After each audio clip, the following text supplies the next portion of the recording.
Hello बच्चों, let's read the question. The question says select the correct statement. Statement A is crystalline solids have long range order. Statement B is crystalline solids are isotropic. Option C is amorphous solids are sometimes called pseudo solids. D is amorphous solids often soften over a range of temperature, and E says amorphous solids have a definite heat of fusion.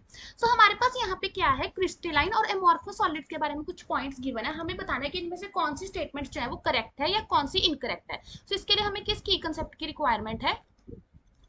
इसको करने के लिए हमें पता होना चाहिए about amorphous and crystalline solids.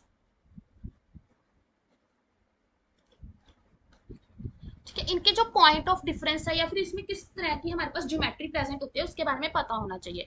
हमारे पास जो क्रिस्टलाइन सॉलिड्स होते हैं उनमें हमारे पास क्या होता है, एक डेफिनेट ज्योमेट्री होती है इन 3 डायमेंशन.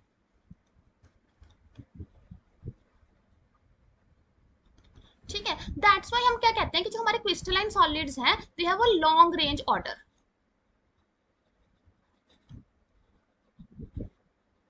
ठीक है, हमारा फर्स्ट पॉइंट क्या था, crystalline solids have long range order. तो हमने क्या कहा, क्रिस्टलाइन सॉलिड्स में क्या होता है कि डेफिनेट ज्योमेट्री होती है 3 डायमेंशन में. इनका जो ऑर्डर होता है वो क्या होता है, लॉन्ग रेंज होता है. तो हमारा ऑप्शन ए क्या है, करेक्ट. सेकंड हमारे पास क्या कह रहे हैं, जो क्रिस्टलाइन सॉलिड्स होते हैं वो आइसोट्रोपिक होते हैं.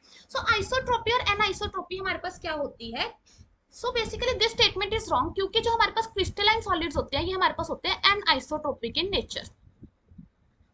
एनाइसोट्रोपिक का क्या मतलब है कि हमारे पास जो प्रॉपर्टीज है, for example electrical conductivity, refractive index, thermal expansion, इनकी जो वैल्यूज है वो क्या होगी, डिफरेंट होगी डिफरेंट डायरेक्शंस में. क्या होता है कि हमारे पास जो क्रिस्टलाइन सॉलिड्स है उनमें जो वैल्यूज है इनकी डिफरेंट वैल्यू आती है डिफरेंट डायरेक्शंस में. ये हमारे पास आइसोट्रोपिक नहीं होते, क्या होते हैं, anisotropic. Option B is wrong.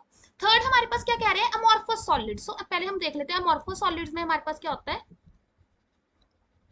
Amorphous solids में क्या होता है कि जो हमारे पास अरेंजमेंट होता है पार्टिकल का वो स्मॉल रीजन तक ही वैलिड रहता है. देयर इज रेगुलर अरेंजमेंट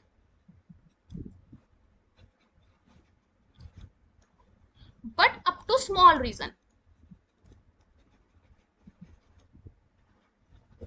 ठीक है, due to which amorphous solids क्या होते हैं, देखो ये कह रहे हैं amorphous solids are also called pseudo solids. हाँ जी, जो अमॉर्फस सॉलिड्स है उनको हम सुपर कूल्ड लिक्विड्स भी कहते हैं.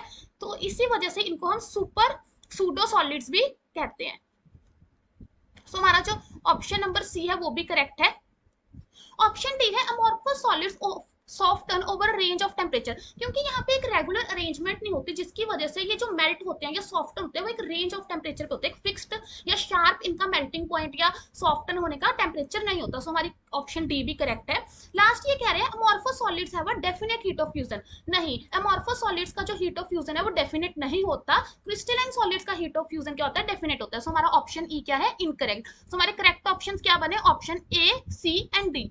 इसके अकॉर्डिंग हमारे पास क्या आ गया, option 1, that is A, C and D are the correct options. Hope you find the answer. Best of luck.